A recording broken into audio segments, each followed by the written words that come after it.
Quelques annonces d'abord. Donc la première réunion de la commission la commission des statuts aura lieu donc ce soir, salle Joffre à 20 h, et donc traitera les amendements sur les statuts parvenus donc avant l'ouverture des travaux. Donc c'est nos camarades Alexis Cervera et Erwan Trezeguet qui sont responsables de la commission. Donc ils invitent les camarades membres de la commission des statuts à les retrouver à 20 h ce soir, donc salle Joffre. Je précise également donc que la première réunion, on le redira tout à l'heure, la première réunion de la commission des candidatures aura lieu également ce soir à 20 h, salle du Belvédère. Et on le redira demain, donc la réunion de la commission des écrits du Congrès se tiendra demain à l'issue des travaux, on en précisera les modalités. On a le plaisir d'accueillir parmi nous notre camarade Cédric Cobert, secrétaire général de l'UD de Haute-Garonne. Je vous demande de lui réserver l'accueil qu'il mérite. Donc j'invite à nous rejoindre à la tribune Jeff Flair, membre du bureau fédéral, qui va rapporter sur le bilan d'activité. On peut l'applaudir également. Et donc avant le rapport de Jeff, on va assister à la projection d'une vidéo donc, sur l'activité de la fédération durant le mandat écoulé.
Les jeunes dans la galère, les vieux dans la misère de cette société.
Les fonctionnaires, ils ont un profond sentiment d'injustice, ils ont un sentiment de colère qui est en train de grandir, ils ont vraiment le sentiment qu'ils sont avec d'autres catégories dont les retraités, les sacrifiés de la politique de ce gouvernement. Donc ça, c'est sûr que les fonctionnaires, ils ne vont pas en rester là et qu'ils vont continuer à se battre.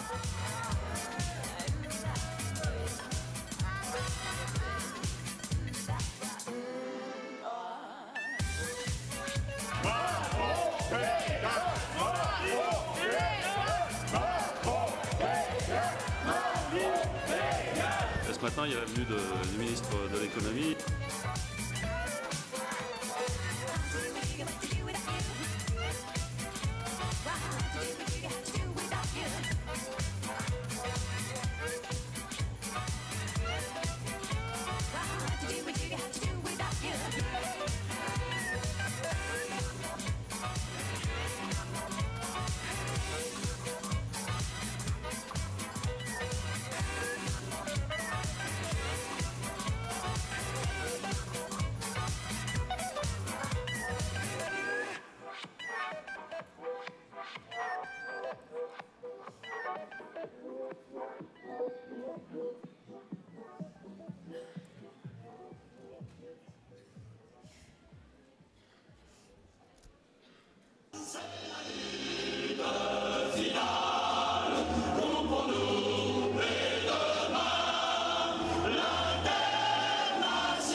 Bien, merci au secteur communication fédérale pour cette belle vidéo. Et donc la parole est à Jeff Lair, pardon, je vais y arriver, membre du bureau fédéral sortant, pour le rapport sur le bilan d'activité. C'est à toi, Jeff.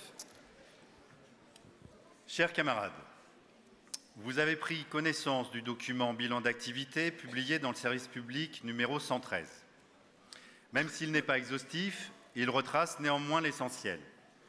Vous avez aussi retrouvé dans le diaporama, quelques illustrations marquantes, et vous trouverez dans vos pochettes de congressistes le recueil de tracts et de déclarations réalisés au cours des 4 ans passés du mandat. Jamais aussi intensément depuis la Libération, le monde du travail n'a été autant attaqué. Les garanties individuelles et collectives, l'organisation du service public, redistributeur des richesses produites, ont subi des régressions terribles. Ces attaques gouvernementales et patronales ont rencontré l'opposition de notre CGT qui n'a eu de cesse d'alerter et de mobiliser tout en proposant des solutions alternatives de progrès social. Mais dès le début du mandat, nous faisions le constat d'un rapport de force idéologique dégradé, un paysage politique composé d'une majorité élue convertie au libéralisme, flanquée d'une droite réactionnaire et d'une extrême droite menaçante. Pour nourrir notre conception de la République sociale et solidaire, à l'opposé des discriminations et du racisme, nous avons par exemple organisé des journées d'études nationales et en région. Contre les idées d'extrême droite, le module est toujours disponible, et c'est aussi le soutien plus singulier à tous les syndicats confrontés à des autorités marquées par le RN, le FN et leurs amis, contre les discriminations sexistes, contre les réformes territoriales, mais aussi l'organisation de contre-forums ou meetings, comme à Toulouse ou plus récemment à Nantes. La situation n'a fait que s'aggraver dans ce sens avec l'élection du banquier et l'absence d'un rassemblement d'une gauche alternative, j'ai envie de dire crédible.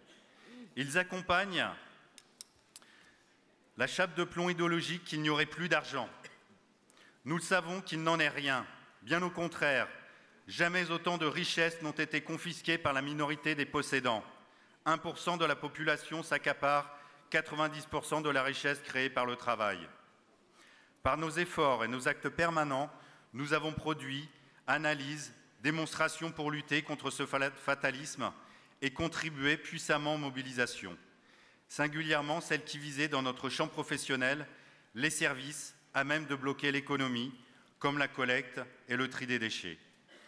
Toujours en partant des préoccupations locales des agents, pour qu'elles deviennent des revendications, avec le souci du rassemblement et de la participation démocratique du plus grand nombre. Oui, notre action était juste, et contre la loi El Khomri, nous recueillons l'approbation de 70% de la population. Nous avons largement rendu compte de notre investissement, celui des syndicats, dans nos publications, notamment le guide de juillet 2016.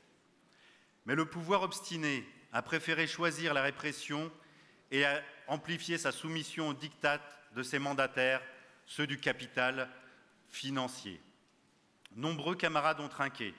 Nous les avons soutenus et aujourd'hui nous menons le combat emblématique pour la réintégration de Jean-Jacques et Christian à la mairie de Paris. Nous avons mis en place l'outil de suivi des luttes, de recensement des luttes, pas seulement pour faire un état des lieux, mais pour permettre effectivement d'amplifier la coordination, tirer l'essence des luttes en cours et adapter notre activité. Le pouvoir, recostumé depuis 2017 sous la forme des marcheurs, poursuit dans la rupture avec le pacte républicain issu de la Libération, tant dans le champ économique, soumis au dogme de la marchandisation totale, que le refus de la démocratie sociale. Nous l'avons vu avec la loi de transformation de la fonction publique et à présent de la casse des retraites. Notre fédération a constamment établi le lien que les attaques contre le Code du travail annonçaient celles contre notre statut et a poursuivi la lutte en enclenchant notre vaste et belle campagne, fière d'être fonctionnaire. Notre combativité est cette campagne, nourrie par le travail revendicatif sur le temps de travail, les rémunérations, la finalité des missions, et des conditions de travail ont permis un beau score aux élections professionnelles. Ce résultat, qui nous place en tête, valide encore une fois de plus, notre syndicalisme de masse et de lutte des classes. Je salue le travail de nos syndicats et de nos collectifs fédéraux, des organisateurs des initiatives nationales, des groupes de travail qui ont alimenté les mobilisations, notamment des ATSEM, des EHPAD, du travail social, de la lecture publique, de la filière collecte et tri des ordures ménagères, des originaires d'outre-mer, des sapeurs-pompiers et tant d'autres. Je rappelle et précise, notre direction fédérale, nos groupes de travail, nos délégations aux instances paritaires sont composés de camarades mis à disposition de leurs syndicats qui les accompagnent de droits syndicaux. Ce sont des syndiqués confirmés, mais comme les autres. Inutile de reproduire le schéma de l'organisation du travail des patrons que nous connaissons trop dans nos entreprises et dans nos boîtes, dans nos services. Nous ne voulons pas reproduire ni la bureaucratie, ni la technocratie. Ces camarades en responsabilité sont des militants dévoués sur des responsabilités particulières, qu'elles et ils doivent composer avec leurs contraintes professionnelles, leur engagement local et souvent dans l'interprofessionnel. Notre combativité et le nombre de préavis de grève, motions, pétitions, etc. témoignent d'une volonté collective de combattre et dépasser le système antisocial et antidémocratique que le capital s'efforce d'imposer avec une violence qui va croissante.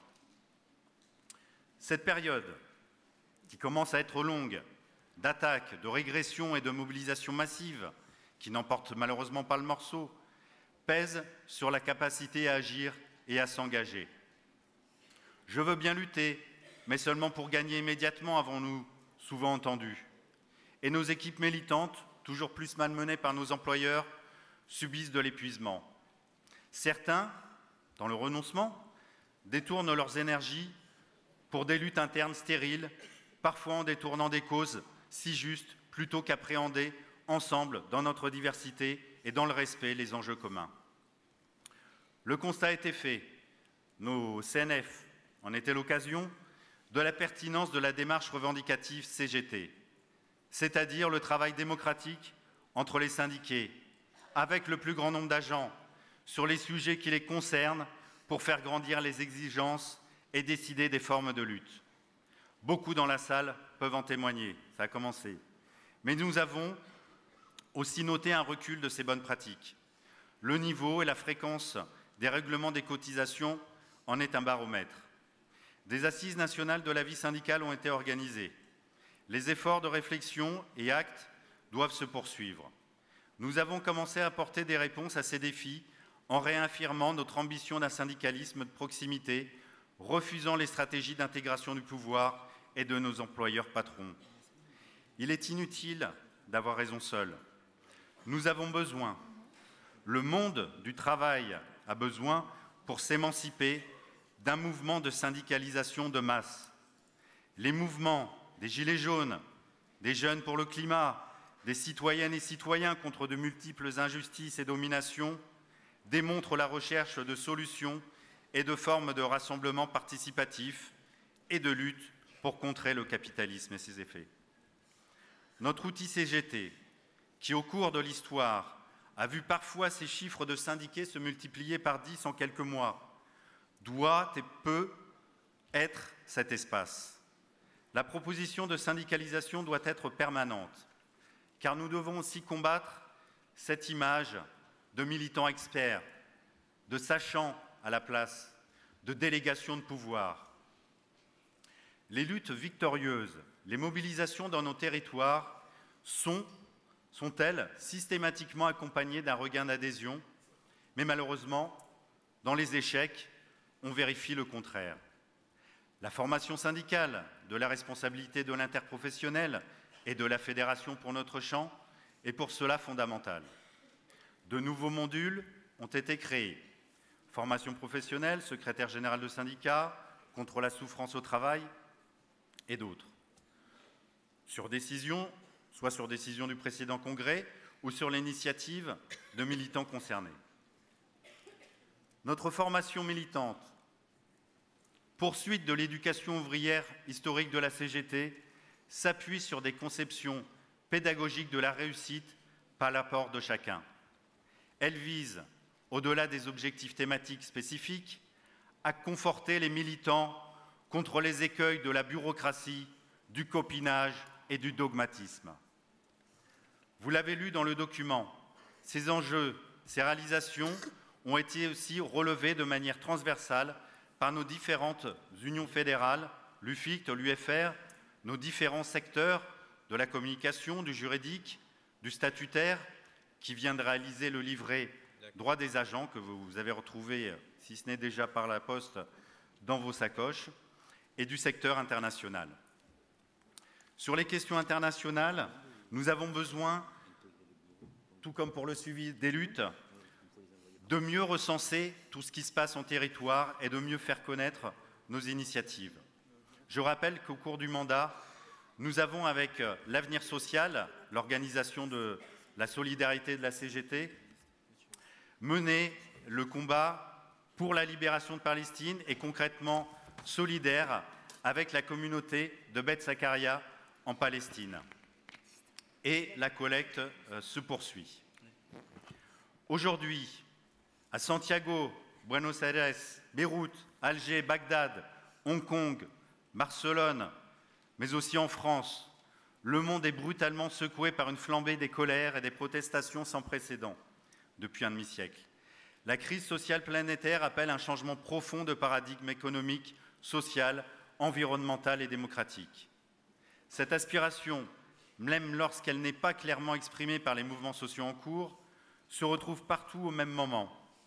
Elle sert aussi d'une certaine manière de moteur sur le plan global à l'actuel mouvement planétaire exigeant une justice climatique et environnementale. Aux quatre coins de la planète, ces mouvements de lutte dénoncent les effets catastrophiques des politiques libérales et liberticides avec deux exigences communes: le rejet des inégalités et la perte de contrôle démocratique face à des gouvernements de plus en plus tentés par des dérives autoritaires. La plupart des soulèvements ne surviennent pas uniquement pour des raisons d'indignation politique, mais aussi pour des raisons de forte précarisation de la vie quotidienne. Si le mouvement syndical peut prendre sa place dans ces vagues de colère, il n'en est pas forcément à l'origine. Dans certains cas, comme en Irak, il l'accompagne.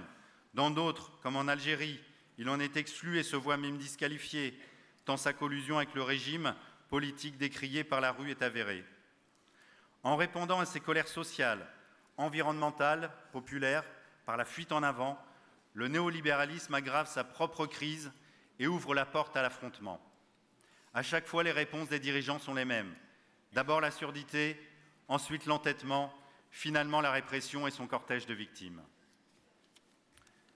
L'absence de conquête revendicative significative contre la politique du pouvoir ne peut justifier le détournement de notre énergie dans des conflits internes à l'organisation CGT. Alors que le monde du travail subit des régressions comme jamais dans sa dimension nationale, jusque dans l'intimité de chaque travailleur, il serait mortifère de ne pas tenter de dépasser cette situation. C'est avec l'éclairage de cette période que nous entamons le combat contre la casse des retraites. De nombreux décryptages et supports ont été mis à disposition ou réalisés en territoire. Nous sommes à l'étape de l'appropriation par le plus grand nombre de l'enjeu, à commencer par les syndiqués, et décider lucidement de la lutte, déterminée et durable, s'il le faut. Je fais miens quelques mots du discours de clôture du dernier congrès de l'Union départementale de Haute-Garonne, qui m'est cher. Sans l'organisation la plus énergique et la plus volontaire de nos militants, nous nous retrouverions à éparpiller nos efforts et à nous épuiser dans des méandres où l'essentiel deviendrait secondaire. Pour des luttes victorieuses, fraternité, unité pour nos combats essentiels. Merci, bon débat et bonne résolution.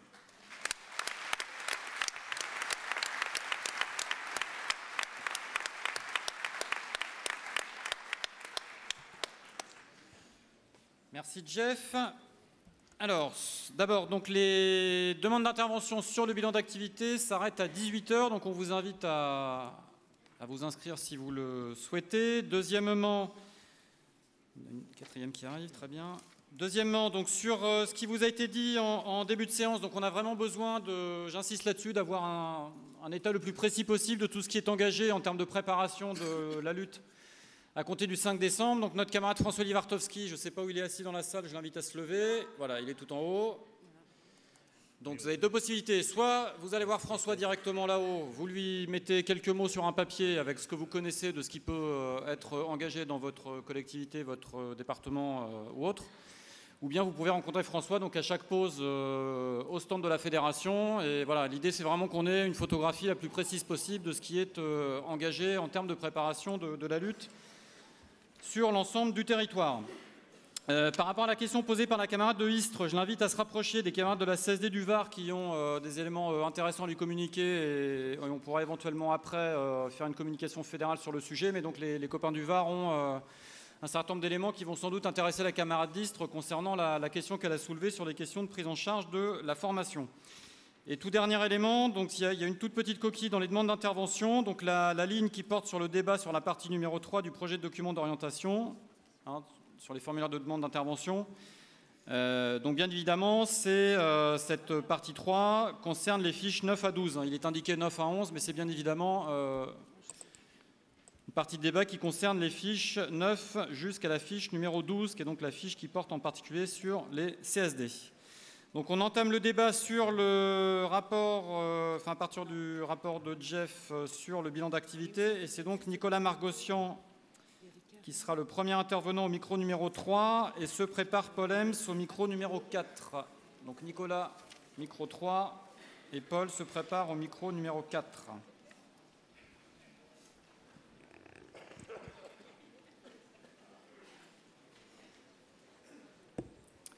À toi Nicolas. Merci. Donc j'aurais voulu faire cette intervention sur le rapport d'ouverture, mais j'avais besoin de savoir ce qui allait être dit, mais ça va se rejoindre, donc c'est pas très gênant. Chers camarades, permettez-moi tout d'abord de vous adresser les fraternelles salutations du syndicat CGT des territoriaux de Septem. Nous saluons le rapport qui a été donné par Natacha, car il correspond pratiquement point par point au débat et à la vision dans les échanges que nous avons dans notre syndicat. Le syndicat CGT des territoriaux de Septem a une histoire particulière. Après avoir été un syndicat puissant, le syndicat a disparu et une section syndicale s'est recréée plusieurs années plus tard. Je tiens à saluer les camarades qui se sont investis pour faire revivre la CGT dans notre collectivité. Aujourd'hui, à force de travail militant sur le terrain, nous avons pu faire revivre un syndicat CGT sur la commune de Septem. Un syndicat qui renaît et qui vit bien.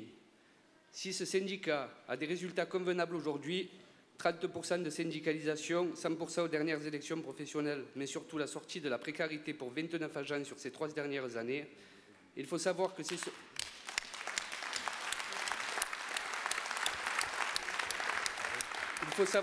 ces sorties de précarité n'ont pu se faire que par la lutte et grâce à la mobilisation des travailleurs soutenus par leur syndicat CGT.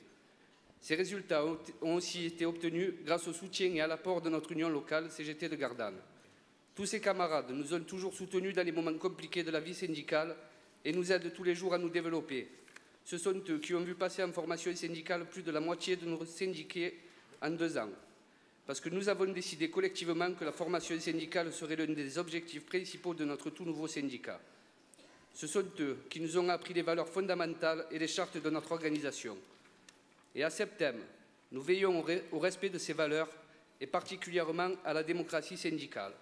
Pour ce faire, nous organisons régulièrement des tournées de service, mais aussi une assemblée générale des syndiqués tous les 1 mois et demi. En tant que fonctionnaires municipaux, nous sommes également très attachés à l'indépendance vis-à-vis des partis politiques. Parce que même lorsque l'on est face à des élus qui se disent dans le cadre des progressistes, les choses ne sont pas faciles. Pour exemple, en 2018, il a fallu 3 jours de lutte pour obtenir la mise en stage de 8 agents précaires, le versement d'une bonification indiciaire qui devait être donnée de droit à 30 agents et, tenez-vous bien mes camarades, la mise à disposition d'un local syndical. Camarades, pour le syndicat des territoriaux de Septem, nous pensons qu'il est indispensable de revenir à nos fondamentaux.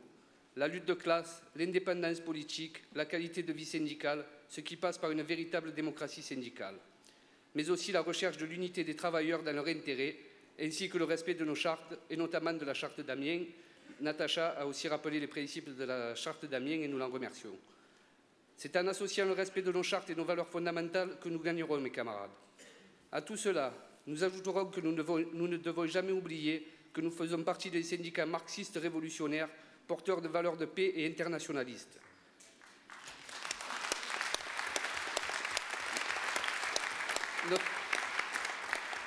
Notre organisation a payé très cher ses idéaux antifascistes, anticapitalistes et nous a laissé un héritage important au travers notamment des conquis, dont ceux du Conseil national de la résistance, avec par exemple la mise en place du statut de la fonction publique, de la sécurité sociale, etc. Pour rappel, c'est par la mobilisation massive qu'en 1936, nos anciens sont allés chercher les congés payés. C'est par la mobilisation massive qu'à la sortie de la guerre, alors que la France était ruinée, la sécurité sociale a été créée.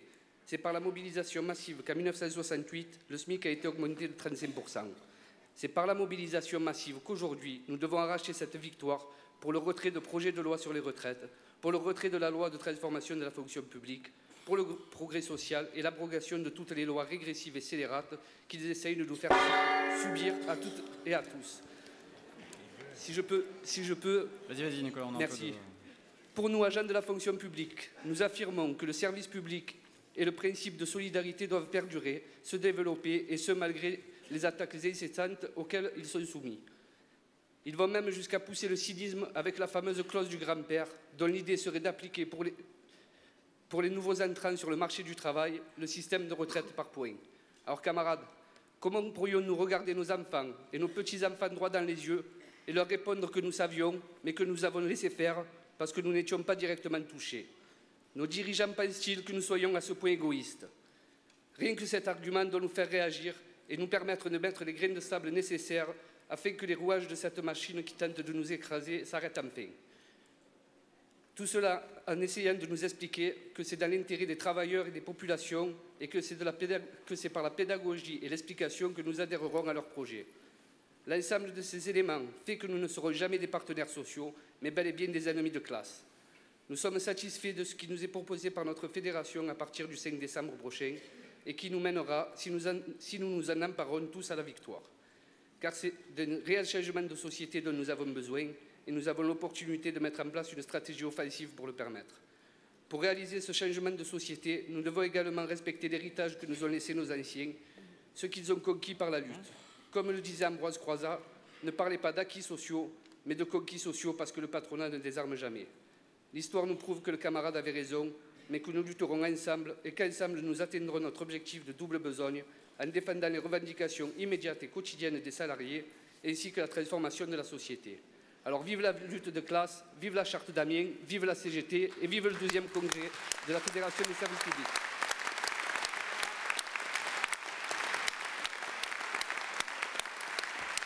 Bien, merci Nicolas. C'est parce qu'on a de l'avance que je suis un peu plus coulant sur le temps de parole, hein, je précise. Donc la parole est à Paul au micro numéro 4 et se prépare Cyril Viergeant au micro numéro 4 également, s'il vous plaît. Bonjour les camarades, merci à l'équipe qui a organisé ce congrès, il me paraît être bien auguré. Juste un mot sur la charte d'Amiens, j'aime rappeler, la charte d'Amiens fixe la CGT est non partisan, mais pas apolitique. Ne faisons jamais cette confusion-là.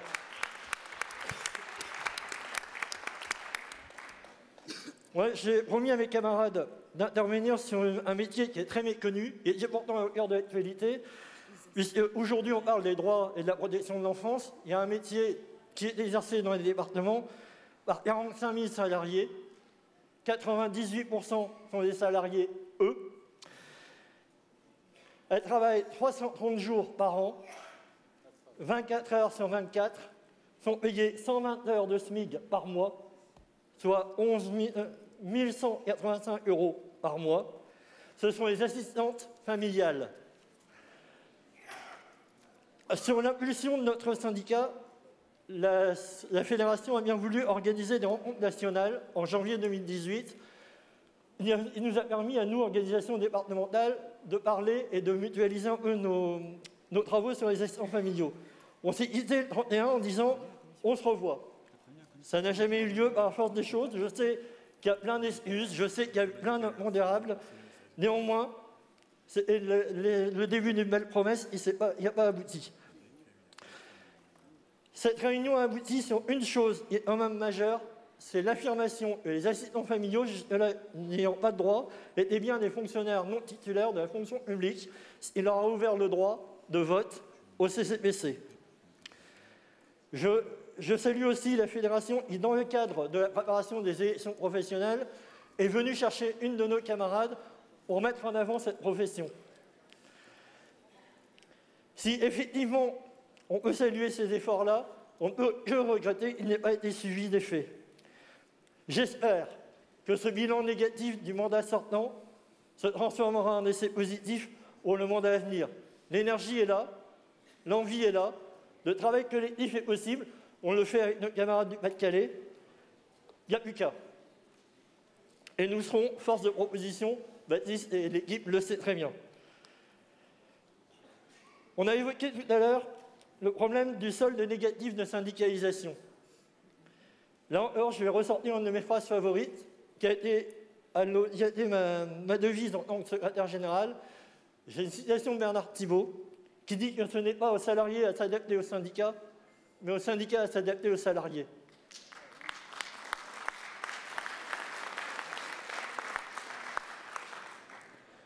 Je pense, mes camarades, qu'il ne faut pas avoir une ambition démesurée. Aller déjà convertir son voisin, militer dans ses services, aller faire du porte-à-porte, gratter. Tous les droits qu'on va obtenir seront des droits, seront des victoires. Il faut après ça les valoriser. Évidemment, on veut la lune, mais si déjà on a la porte de son voisin, ce sera déjà bien. Et on pourra conquérir et syndiquer de nouvelles personnes. Merci.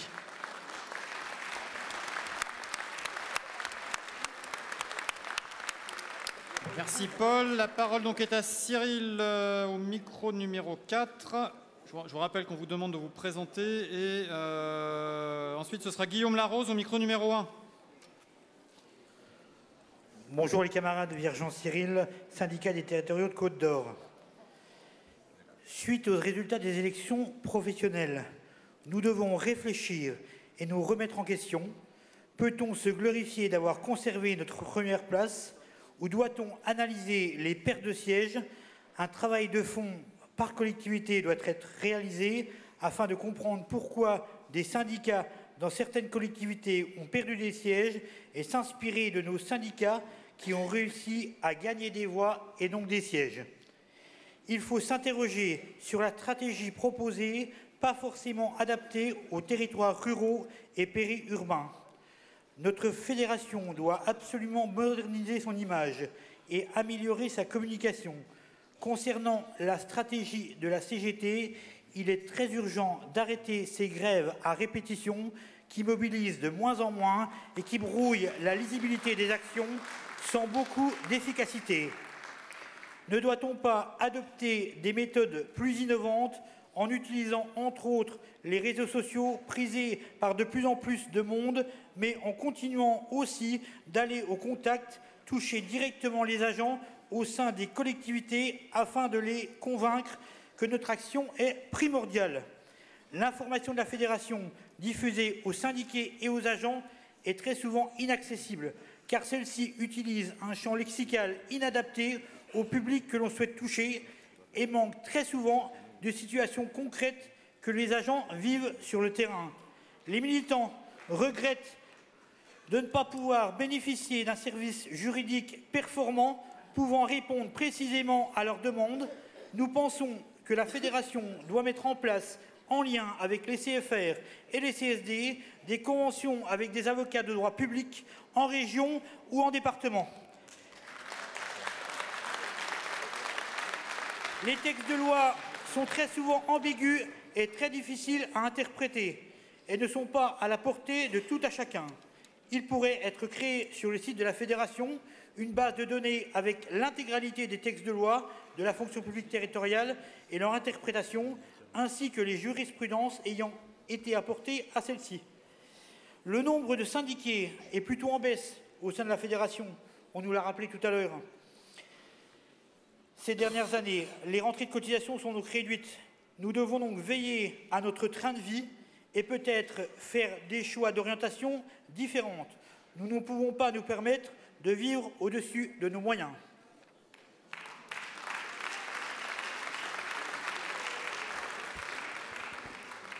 Donc la parole est à Guillaume Larose au micro numéro 1 et se prépare Joseph Demeulmester au micro numéro 4.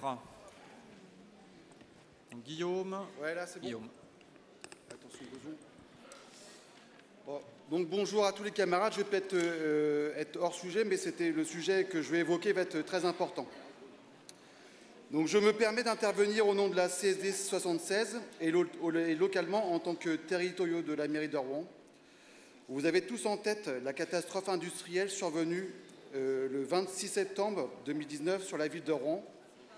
L'usine Lubrizol, usine classée Seveso à haut risque, placée à l'intérieur de la métropole de Rouen, regroupant 71 communes, a pris feu partiellement, provoquant un énorme panache de fumée noire toxique. Dans cet entrepôt géré par un milliardaire américain, 9050 tonnes de produits toxiques ou polluants ont été brûlés et près de 80 tonnes d'entre eux sont sans étiquette. L'État a transmis les analyses de produits au bout d'une semaine.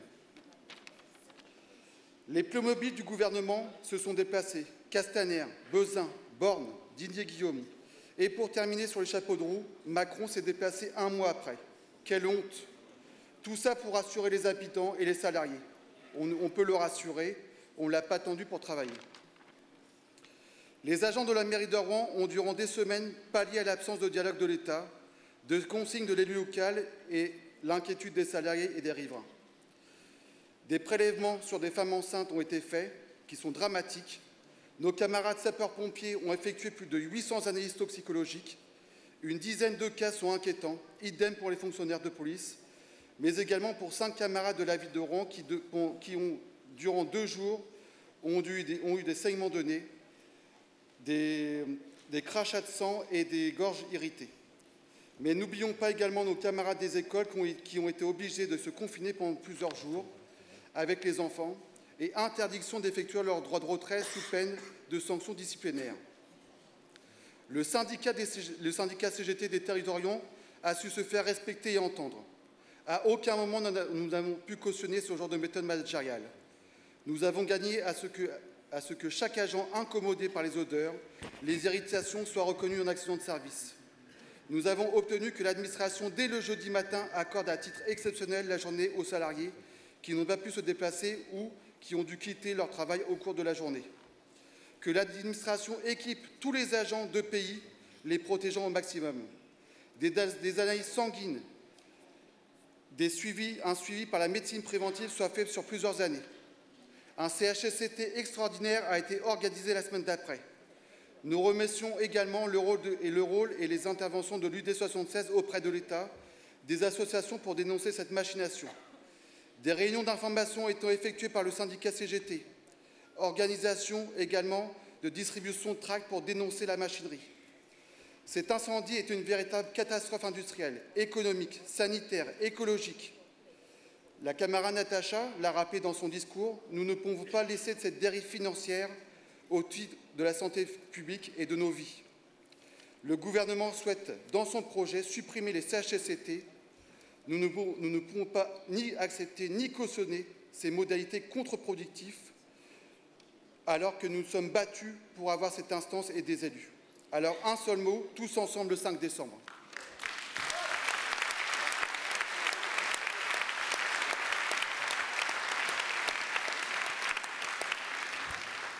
Alors avant de laisser la parole à Joseph, il est demandé aux responsables de délégation d'aller chercher les bulletins de vote à partir de 18 h en salle Sully 2.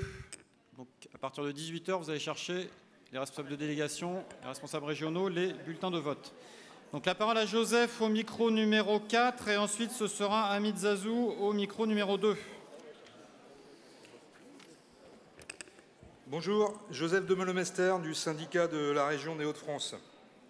Alors, sur l'activité des dernières années, à la faveur des fusions des régions, fusion de la nouvelle organisation territoriale, bâclée et inutile depuis 2016, nous avons pu mesurer les conséquences directes sur les personnels de nos collectivités de ces nouvelles orientations sur les personnels des lycées, personnels agents de service, agents des ports de Boulogne et Calais.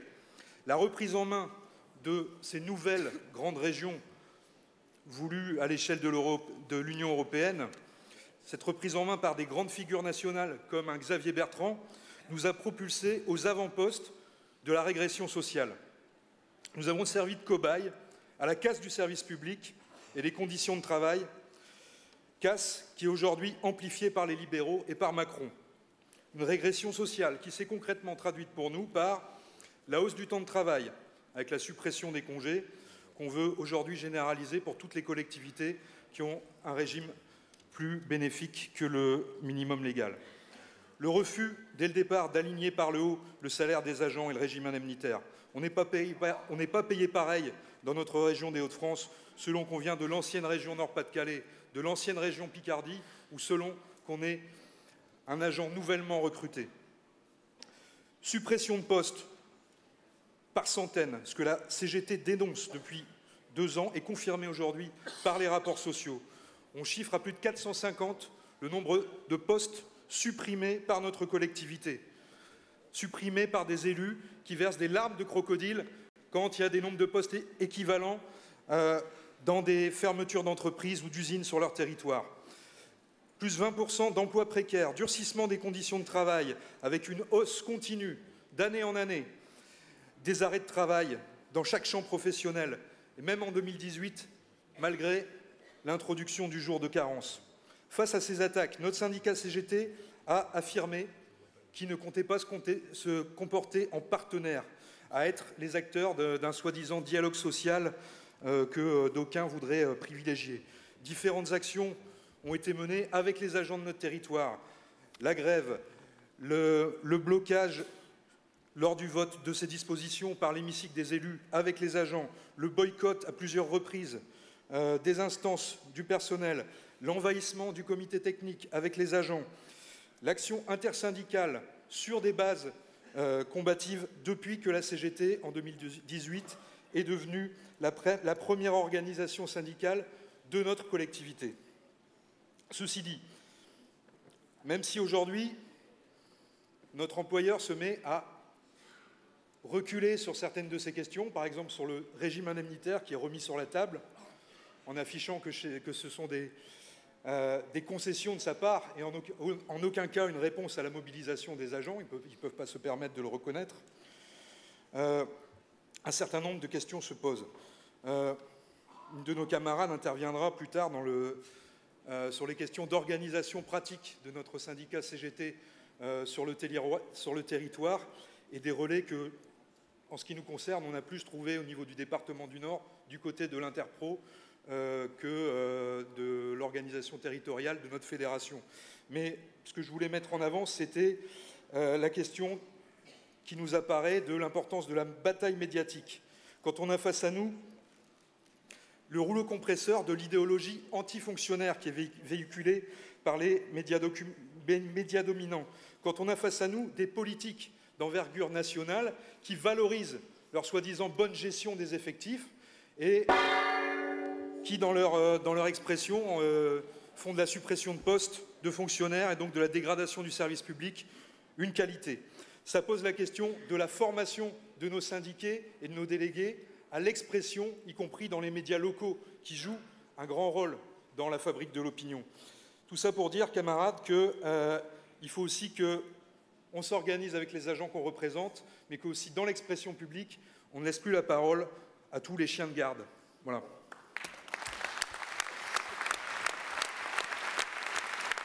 Merci Joseph. Donc la parole à Hamid Zazou, au micro numéro 2. Pour l'instant, il n'y a pas d'autres inscrits sur le bilan d'activité. Donc sauf s'il y a de nouvelles... Non, il n'y a plus d'inscrits, on me confirme. Donc si. Alors il y a Ronan. Ben, Ronan, tu vas aller t'inscrire, s'il te plaît. Donc Hamid. Merci. Sans abuser, tu as un peu de temps, Hamid. Hein. On a de l'avance, donc voilà. D'accord, merci. Tu fais pas un quart d'heure, hein, quand même. Bon, je prendrai mon temps quand même pour parler. Il y a des camarades qui se sont exprimés sur les assistantes familiales avec leur statut et la précarité et surtout les attaques qu'elles subissent dès qu'elles s'organisent et elles se syndiquent. Moi, je voulais ici poser un peu les bases avec les camarades de toutes les régions Nous, à Paris, nous avons à peu près 600 assistantes familiales qu'on a essayé de réunir à travers des délégués pour faire remonter leurs revendications. Et on souhaiterait, je dis bien on souhaiterait, au niveau que de la fédération s'empare des revendications pour qu'au niveau national, il y ait un vrai réseau concernant le statut des assistantes familiales. Je vous rappelle que les assistantes familiales, lorsqu'elles n'ont pas d'enfants placés, au bout de 4 mois, elles sont licenciées. Donc, et dès qu'elles s'organisent, l'administration engage une procédure de répression en ne plaçant pas d'enfants chez elles. Donc, il est important qu'on puisse tous, toutes ici, s'emparer de cette problématique envers les assistantes familiales qui sont des agents publics depuis quand même pas mal d'années.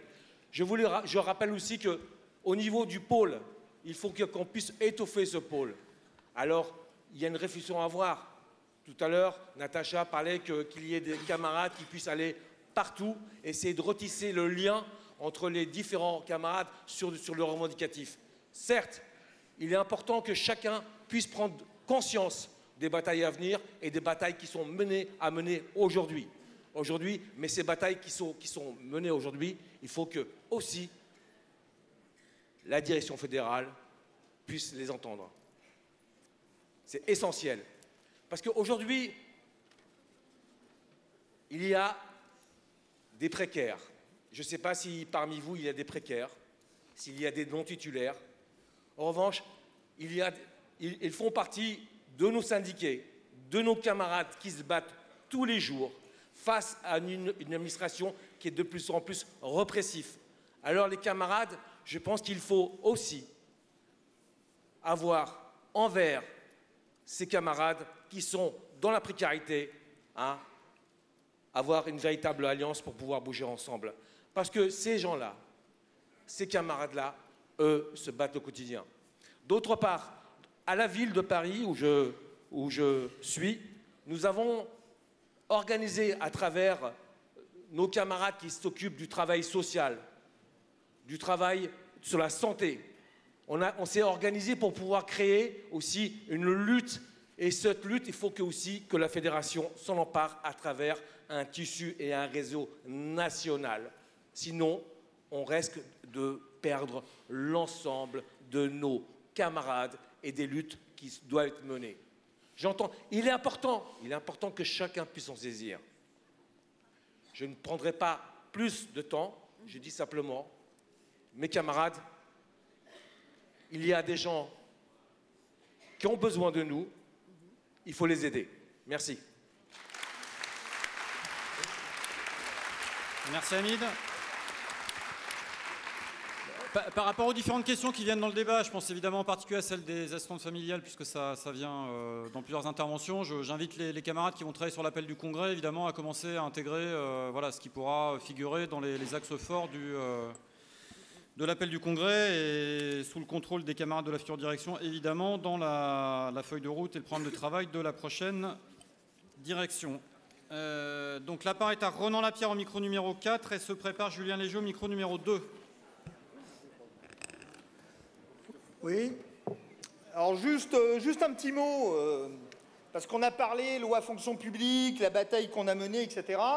On vient de faire, là, le 5 novembre dernier, dans les Alpes-Maritimes, oui, Ronan Lapierre, Alpes-Maritimes et PACA. On vient de faire dans les Alpes-Maritimes une journée d'études des 3 versants, c'est-à-dire des camarades territoriaux, État et hospitaliers, pour réfléchir ensemble sur où on en est sur la loi, sur les batailles, tout, etc. Et ça a été intéressant, y compris on a structuré cette journée d'études, non pas par versant, mais par thème, en demandant à chaque intervenant de travailler sur les 3 versants. Ce qui est intéressant pour voir d'où on en était, etc. Et on voit d'ailleurs sur une question comme la discipline, que par exemple, qu'est-ce qu'a fait le gouvernement? Nous, on avait globalement des conditions sur la discipline qui étaient moins bonnes qu'à l'État et à l'hospitalier, et ils ont aligné. Ah ben évidemment, ils ont aligné sur nous. Hein. Bon, voilà, vous avez deviné. Alors, juste dans la réflexion un petit peu par rapport à ça, je pense par rapport à la loi, il faut bien qu'on mesure où on en est. Ni en étant catastrophiste, et ni en se faisant des illusions non plus. Alors évidemment, l'équilibre n'est pas forcément facile à trouver. C'est-à-dire, c'est pas une abolition du statut. Le statut, ils veulent l'abolir. Ils veulent l'abolir depuis 1984, il faut être clair.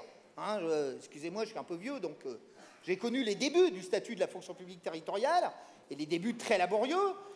Ils veulent sa peau, c'est clair, ils veulent sa peau. Et ce qu'il nous avait dit à l'époque le nouveau gouvernement de droite en 86, c'était on va l'abolir. Ils n'ont pas réussi à le faire. Donc on a quand même une force de la construction statutaire, et il faut qu'on le mesure, sans illusion, mais mesurons-le, qui fait qu'ils ne réussissent pas à le faire. Deuxième aspect, ce n'est pas une réforme comme une autre. C'est une attaque, en effet, qui est globale et structurelle sur le statut de la fonction publique. Voilà, donc je pense qu'il faut bien qu'on mesure là où on en est. Alors, avec la question, parce que bon, il ne faut pas se la jouer, camarades, on n'a pas gagné cette bataille. On ne l'a pas gagnée, on peut se dire ce qu'on veut, etc. Donc, de temps en temps, il faut aussi, sans se flageller, regarder un petit peu qu'est-ce qui a manqué. Pas pour se dire qu'on est mauvais et que ceci, pour se dire qu'est-ce qu'on peut améliorer. Alors, qu'est-ce qui fait? À mon avis, il y a au moins deux choses qui ont fait qu'on est en difficulté.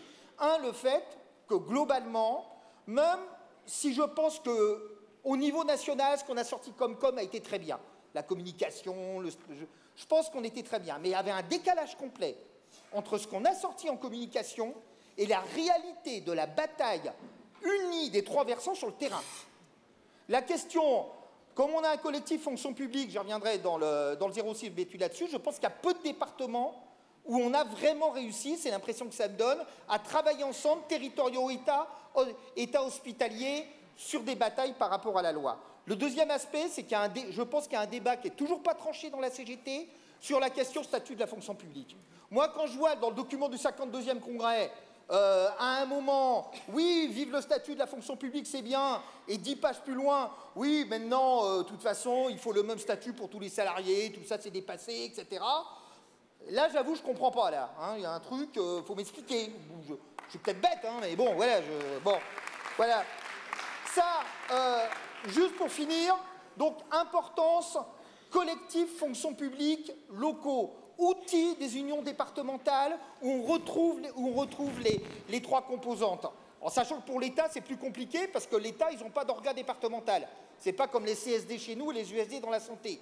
Donc c'est un travail, c'est pas évident. Mais moi, j'ai la conviction que si on ne fait pas ce travail-là, y compris avec une impulsion nationale, je pense confédérale, nécessaire, je pense qu'on n'y arrivera pas.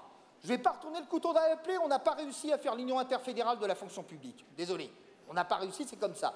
Ça ne veut pas dire qu'on doit rester les deux pieds dans le même sabot, comme on dit en Bretagne. Donc, voilà. Et donc, il faut qu'on y aille. Voilà. Merci, Ronan. La parole est à Julien Léger au micro numéro 2 et se prépare Sylvie Perron au micro numéro 2 également. Ouais. On a dit à quel point le camp d'en face, la bourgeoisie, elle avait préparé une offensive idéologique contre nous, les fonctionnaires, contre le service public, contre le bien commun. Ils ont pour ça des médias, vous le savez, aux ordres qui répondent qu'aux capitalistes, et en permanence on nous salit dans les médias, dans leurs journaux. On nous crache à la figure en permanence. Quand je regarde la télé, je me sens insulté, moi et mes camarades. J'ai même des gens qui, des fois, dénigrent les fonctionnaires de manière honteuse. Ces gens-là qui, eux-mêmes, sont des nantis, des inutiles, des éditorialistes à la solde capitale qui touchent 15 000, 20 000 euros pour nous cracher à la figure et qu'on se permette de cracher aux fonctionnaires qui font vivre les écoles, qui font vivre les hôpitaux, qui font vivre la cantine scolaire des gamins, etc. Bref, tout ce qu'ils détestent. Face à cette offensive idéologique, notre fédération a pris le parti de décréter le slogan qui me va très bien, « Fier d'être fonctionnaire ». Fier d'être fonctionnaire, c'est ce qui nous rassemble aujourd'hui tous là dans la salle. Bien sûr qu'on est fiers de faire le boulot qu'on fait au service de la population. Bien sûr qu'on les regarde dans les yeux, que ce soit nos employeurs locaux qui nous dénigrent ou qui ne savent même pas le métier qu'on fait, parce qu'ils savent très bien, et ou que ce soit le ministre ou que ce soit le préfet. Bien sûr qu'on est fiers et qu'on s'inscrit dans cette campagne. Là, dans le Val-de-Marne, nous avions lancé il y a quelques années une campagne qui s'appelait « Fier d'être fonctionnaire du service public » avec des questionnaires. L'idée, c'était quoi? C'était d'aller discuter avec les agents. Et toi, tu le vois comment ton service public là où tu es? Est-ce que tu as assez de postes là où tu travailles? Est-ce que tu as assez de formation? Est-ce que tu connais tes droits? Avec des questions, il y avait 25 questions. On avait fait la même chose pour les usagers. Dire aux usagers, mais les fonctionnaires finalement, vous savez ce qu'ils font? Vous savez les missions qu'on occupe? Vous savez à quoi on sert, etc. Et donc on faisait des convergences entre usagers, agents. On avait eu des super résultats. Nous, ce qui nous intéresse aujourd'hui, c'est comment cette campagne de communication, comme ça a été dit par notre fédé qui a été lancée Faire des fonctionnaires, elle devient maintenant une bataille réellement de lutte, justement où on engage les usagers à se bagarrer avec nous pour gagner avec nous le droit à avoir plus d'agents, pour s'occuper mieux de leurs enfants, mieux d'avoir plus d'animateurs titulaires et non pas précaires pour pouvoir s'en occuper, etc. Comment est-ce qu'on partage avec les usagers, comment on partage avec les autres fonctionnaires? Et donc, j'en viens à ce qu'a dit Ronan à l'instant, je fais vraiment lien avec ce qu'il dit. Bien sûr, on est frappé, les urgentistes sont en grève. Il y a plus de 250 services d'urgence en grève dans le territoire, et dans le même territoire en France, et dans le même territoire, par exemple, du Val-de-Marne, ben, ils font leur grève à côté de nous, et nous, on n'est pas du tout mobilisés avec eux. Pourtant, c'est le service public qu'on attaque et qu'on souhaite éradiquer en même temps. On a le même destin commun. Et en plus, j'ai envie de dire, on est majoritaire encore dans une partie de la population qui a besoin du service public. Et on a l'impression qu'on ne mène pas au bout cet avantage idéologique qu'on a. On ne le mène pas parce qu'on part un petit peu chacun en ordre de bataille. Sur les territoires, il n'y a pas vraiment de coordination. Par exemple, nous, le service public collectif Service public Val-de-Marne, bah, il ne vit pas. On n'arrive pas à le réunir. Personne n'y vient ou il ne prend pas de décision. Et donc, effectivement, il faut que notre congrès, peut-être, ou notre future direction, je l'espère, reprendra la campagne Service public pour tous, fier d'être fonctionnaire, l'enracinera dans les territoires pour essayer maintenant de nous réunir tous et qu'on aille rendre les coups de ceux qui nous en mettent plein la gueule. Parce qu'on a encore une fois, pas une seule fois besoin de baisser les yeux devant eux. C'est nous qui faisons tourner la machine. Si on n'était plus là, la crise, elle aurait été terrible pour le peuple français. Et heureusement que les fonctionnaires, ils étaient là. Donc vraiment, il faut qu'on soit fiers, il faut qu'on les regarde tous dans les yeux. Et pour finir, puisque la loi fonction publique casse notre statut, pour être franc, je vais vous le dire, c'est pas que mon département, à mon avis. On l'a tous minoré, cette loi, on n'a pas réussi à la prendre comme il faut. Et bien maintenant, on a besoin que notre fédé nous aide, dans ce sens-là, à nous remettre les bouchées doubles sur cette loi. Avant décembre, avant janvier, avant l'application, il faut absolument qu'on mette les bouchées doubles pour empêcher cette loi de nous voler le statut, de nous voler nos jours de congé. On doit accepter aucune régression sociale. Aucune. Merci, camarades.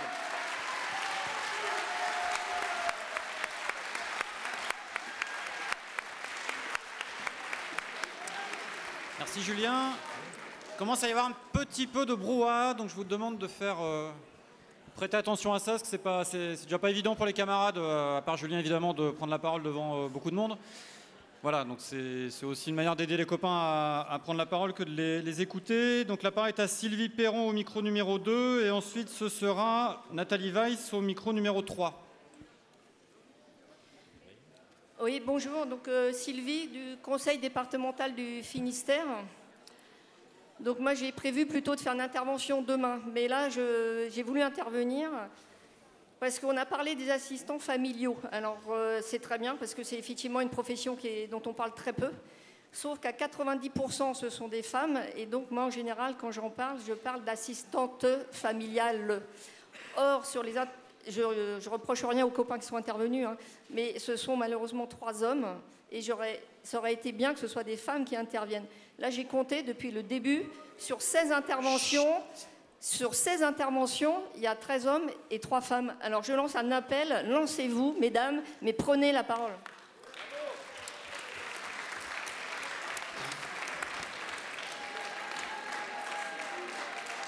Merci ma camarade.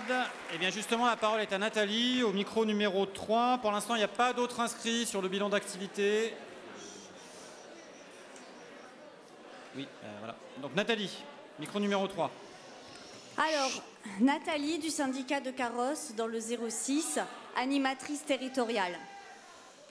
Dans les Alpes-Maritimes, nous avons mis en place un collectif qui concerne tous les personnels qui interviennent dans les écoles, c'est-à-dire les ATSEM, les agents techniques, les animateurs, ainsi que les enseignants. Et oui, il y a aussi la CGT Éducation, et c'est important de se retrouver autour d'une table parce qu'on a les mêmes problématiques tous ensemble. Donc, c'est pour ça que dans le département, nous avons mis en place un collectif école pour que tous ensemble, on puisse parler des difficultés parce que ce sont les mêmes enfants au même sein d'une école. Après, je voudrais faire un petit opus sur les animateurs qui font partie de la fonction publique depuis 1997. Aujourd'hui, notre statut est menacé. Plus de titulaires, plus de la précarité. Au nom de quoi? D'économie de postes, de diminution du coût de la masse salariale. Mais mes chers camarades, on parle de vos enfants, de vos petits-enfants. donc qui sont des citoyens en devenir. Nous, les animateurs, nous perdons notre militantisme d'éducation populaire. L'éducation populaire, qu'est-ce que c'est? L'éducation du peuple par le peuple. Nous perdons ce militantisme à cause des politiques éducatives menées au sein de nos collectivités. Et maintenant, avec cette nouvelle loi, on nous empêche de porter notre voix en remettant en cause notre droit de grève, en voulant nous mettre un service minimum. Dans ma collectivité, nous avons réussi à obtenir la NBI pour tout le personnel qui travaille en REP. Et ça, c'est une victoire. Mais continuons le combat. La marginalisation de la surveillance, c'est-à-dire un animateur pour combien d'enfants? Pour 60, 80 enfants, ce n'est pas possible. Donc continuons le combat tous ensemble. Tout le personnel des écoles, unissons-nous pour gagner et conserver nos statuts et les valeurs de l'éducation populaire.